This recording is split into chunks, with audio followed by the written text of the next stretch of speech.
¿vale? Pues sin más, voy a presentar el primer ponente, que es Daan Creupelandt. Es el coordinador de REScoop.eu, que es la federación paraguas donde todos los REScoops de Europa pueden asociarse para ver sus derechos defendidos, tienen unos apoyos, unos servicios a los REScoops de Europa. Dan, por favor. Well, thank you very much. Should I?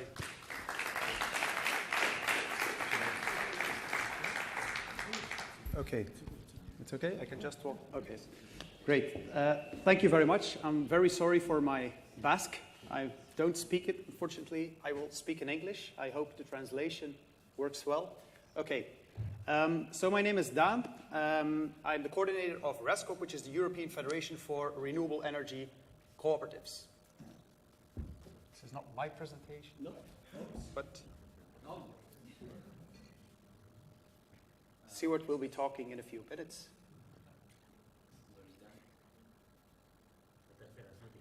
It's the third one. Yes. So I'm here to explain you how local authorities in the Basque region can help renewable energy cooperatives and how you can actually support to take the energy or to keep the energy transition or the benefits of the energy transition into the hands of local citizens. What is a REScoop? Well, it's actually an abbreviation for Renewable Energy Sources Cooperatives. It's actually a bunch of people, it's a group of citizens who work together on specific fields in renewable energy or energy efficiency. Amongst our members, we have production cooperatives. It's groups of citizens who produce renewable energy. For instance, this is a world-famous wind farm in front of the coast of Denmark. It's in Copenhagen. It's 8,600 people who put in money together. They put money together and they financed an offshore wind farm in front of Copenhagen, world famous. We also have distribution cooperatives. It's citizens who own their own distribution grid. The people from Schönau, which are in the right corner, they own their own distribution grid in Germany, in the region of the Black Forest. We also have cooperatives who supply energy. We have Goyener, the local partner, and I'm very glad that we got the opportunity to come here and that we have the chance to talk to you. But we also have suppliers in Belgium. We have suppliers in Italy. For instance, this is a picture of Enostra. The yellow picture is people in Italy who recently set up their own supplying cooperative. And we also have cooperatives who are supplying services to their members. For instance, we have the people from Energent, which is in Belgium. They're helping their citizens to take action on energy efficiency in their private houses. Rather than a legal statute, a cooperative is about how you do business. We have cooperatives as a legal statute, but for us a cooperative is an organization, regardless of the legal statute, that takes into account the following principles. Everyone can participate, so we have open membership, we have democratic ownership, so regardless of the number of shares that you own, you only have one vote at the General Assembly. All the members participate in an economic way, so they buy a share in the cooperative, they become a member, a co-owner, and they share in the profits. All our cooperatives, they keep their autonomy and their independence. We are setting up a cooperation between the cooperatives, and the past few days we were very lucky to be here in San Sebastian, which is a lovely city, and we got the chance to talk to all the cooperatives because we had our General Assembly here. And it's really interesting to see how all these initiatives are working and how we can set up a collaboration between them. We're also supporting training and education amongst our members, and we have a clear concern for community. Well, where can you find REScoops?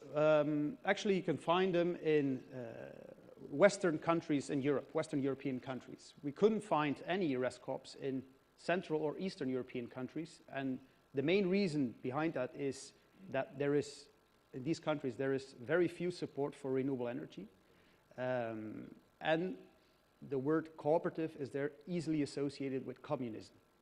So a lot of people don't use it as a term, so we couldn't find any there. So there's lots of opportunities for us in Central and Eastern European countries for the next few years. We have found most cooperatives in Denmark and Germany, because of the favorable legislative framework. Now, why would you, as a local authority, support REScoops? The main reason is that renewable energy cooperatives, they foster social acceptance for renewable energy. When people, local people, have the chance to participate in a wind farm, or they have the chance to become a co-owner of a solar installation, then they become positively oriented towards that installation. So it fosters social acceptance. REScoops also keep individual investments affordable. Not everyone can pay for a solar installation on its roof, because it can easily cost a lot of money. But all the people can have, they can put in some money, and they can jointly own a production facility somewhere in their region. So you can, with a lot of people, you can own, for instance, a wind turbine. We also have cooperatives that benefit the local community. In England, for instance, in the United Kingdom, lots of cooperatives are set up as a community benefit fund. That means that part of their revenues or their profits are used to benefit the local community. For instance, in Belgium, we have EcoPower, which is a cooperative with 50,000 members. We had a project in a local community called ECLO, and we used part of the revenues that came from the wind turbine that we put there, and we used it to put a solar roof where people can charge their electric cars and their electric bikes. So it's actually the community who shares in the profits. And REScoops can also keep money locally. We keep money into the local economy. And one of our colleagues, Apostolos from Greece, he will clearly explain how this is happening on his island. It's a wonderful example. What is REScoop Mesize? It's a European project. It's 6 REScoops from Belgium, the United Kingdom, France, and Spain. The Spanish partner is Som Energia from Catalonia.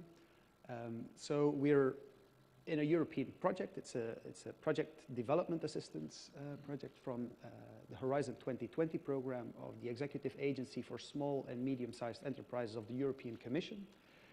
And in that project, we have 2 main objectives. The first thing is that in Belgium, so the Belgian cooperatives, they are helping their citizens, so their private members, to take action on energy efficiency in their private houses. A lot of people do know that something needs to be done in their house. They know that they need to put double glazing. They know that they probably should invest into a solar system on their roof. But in the end, they go on the internet and they find too much information, and in the end, they don't take any decision. We want to help them. We want to set up a service, and we want to guide them through the whole process. And as a cooperative, we have the expertise to facilitate the whole process. So we're helping individual citizens to take action on energy efficiency, and we're also helping local authorities. Yeah. In Belgium, we have a lot of cooperatives who are developing for instance, wind projects, renewable energy projects, and who are using the profits that come from these projects to reinvest in energy efficiency measures in public buildings. So that is one of the main reasons why you should engage as a local authority with a cooperative. They can keep the money locally, and they can help you to take action on energy efficiency in your public buildings. Well, what is then the role of a local municipality? And I have been thinking how are local authorities in Europe supporting the setup of cooperatives. And one of the interesting things that you could do as a local authority is to think of your local municipality and to see how you can keep the money locally by taking action on energy efficiency and on renewable energy in the local economy.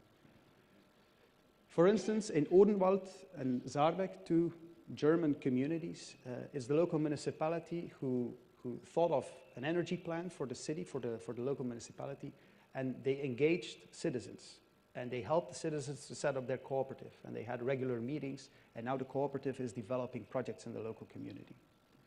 In Scotland, the national government, so the Scottish government, has decided to set up a fund. It's called the CARES Fund. And the CARES Fund, it provides grants to local groups like you and me who want to get together and set up a REScoop.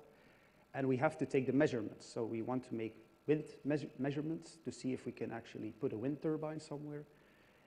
And if it turns out that the wind turbine can't be put there because the wind is not enough or because of legal constraints, then it's just a grant. They don't have to reimburse the money.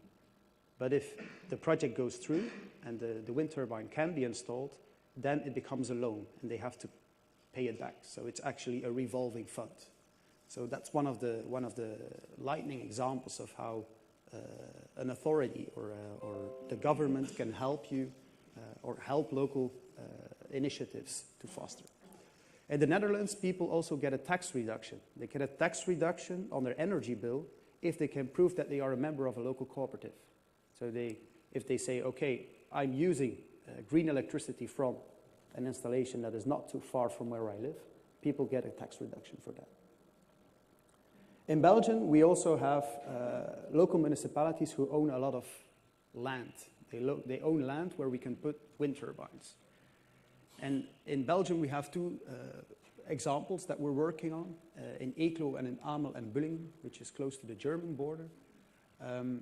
It's the local municipality who owns grounds, and they have set up a tender process. So people who want to put wind turbines on their land, they can apply.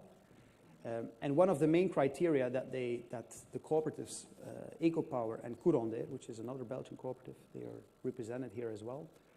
What they did is they have used the revenues from these, or they will use the revenues from these projects to reinvest in energy efficiency measures.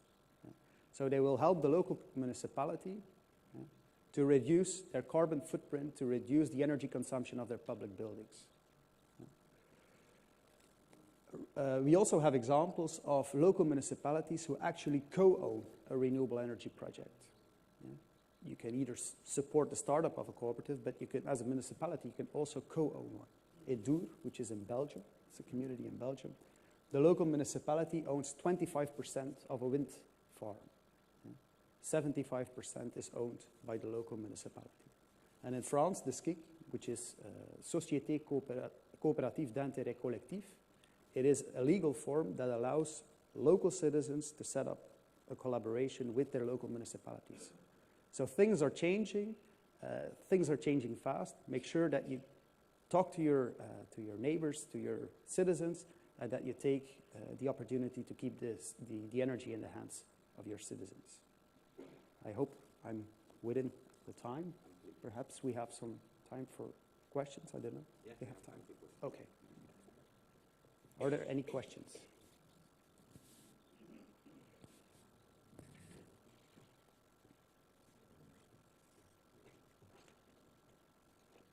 Podéis preguntar en castellano,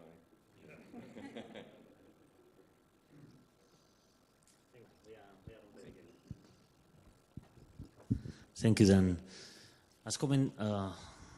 Puedo preguntar en castellano, ¿no? Me traducen.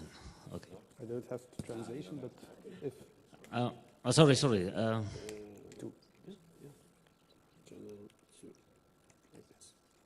Yes. Has comentado que el gobierno escocés facilita unas líneas de crédito para la implementación de proyectos cooperativos o solamente para cualquier tipo de empresa que quiere implantar proyectos. Si esto es así, ¿desde cuándo está ocurriendo? ¿Esto ha permitido qué número de proyectos? ¿Cómo está resultando este tipo de incentivos desde el gobierno local escocés? Okay. So in Scotland, they have, we do have someone from Scotland who might be able to explain better, but in Scotland they are quite progressive. So the local government is quite progressive.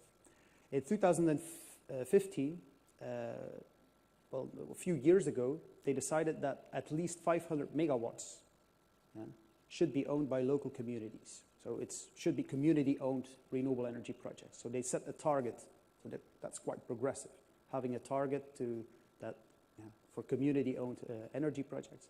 And they set a target a few years ago that by 2020 they should reach the target of 500 megawatts. Yeah. Thanks to the CARES Fund, they already reached that target in 2015. So last year they already reached 500 megawatts that is owned by community energy projects. So it's not only cooperatives, it's also farmers who get together and who set up who want to develop community-owned RES projects. So it is working all right. And after 2015, they set a new target. I think it's now 1 gigawatt that they want to be owned by that should be community-owned projects by 2020. So they are quite progressive, and to my feeling, the CARES Fund is really helping local people to develop their first projects. Yes. I think it's a good reference for other regions with high autonomy power, like in Basque Country. Bueno, pienso que es una buena referencia para los gobiernos locales que tienen un grado alto de autonomía, como puede ser el nuestro, y desde luego es interesante a replicar. Yeah, absolutely. ¿Más preguntas, por favor?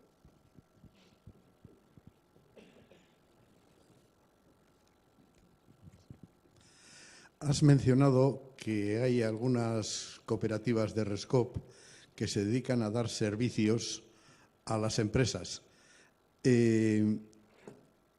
Quisiera ahondar un poco en cuál es la diferencia entre esas cooperativas y una empresa normal de servicios eléctricos, sea instaladora o sea empresa de servicios energéticos. No sé, avanzar un poco en eso porque es un tema que estamos pues discutiendo, pensando. Well, maybe I should go back to the slide. So what is a REScoop? Of course, we have renewable energy cooperatives who are producing energy, but we also have renewable energy cooperatives who are developing services. For instance, one of the examples is a cooperative that is helping. They are taking energy measures in the houses of citizens, and they are helping them to take action on energy efficiency. That's a potential service. We also have cooperatives, for instance in Belgium, who are working on e-mobility. So they are setting up a cooperative electric mobility company where they allow local citizens to use electric cars, and so that's a service as well. So it's not necessarily producing energy or doing balancing activities or owning a grid. Yeah? So not let's say the regular package of a utility. They also are developing many other activities. So anything that relates to energy, renewable energy production or energy efficiency or taking action on energy, we have local saving groups, for instance. We also consider them as a REScoop as long as they follow the IC8 principles. It's the International Cooperative Alliance who identified them. So as long as they use these criteria to set up their business, and they use them as a guideline, and they are active in energy efficiency or renewable energy, then we consider them as cooperatives or renewable energy cooperatives. But these activities, these services can be, it's a whole variety. We even have balancing companies who are making sure that every time you get home, you get 100% green electricity. So they are taking care of balancing. Gracias.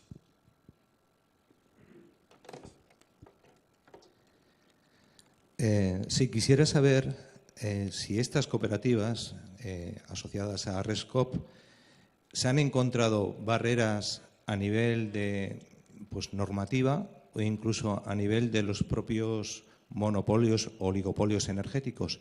Y si ha sido así, si han necesitado o han podido recurrir a REScoop para recibir apoyos para romper esas barreras.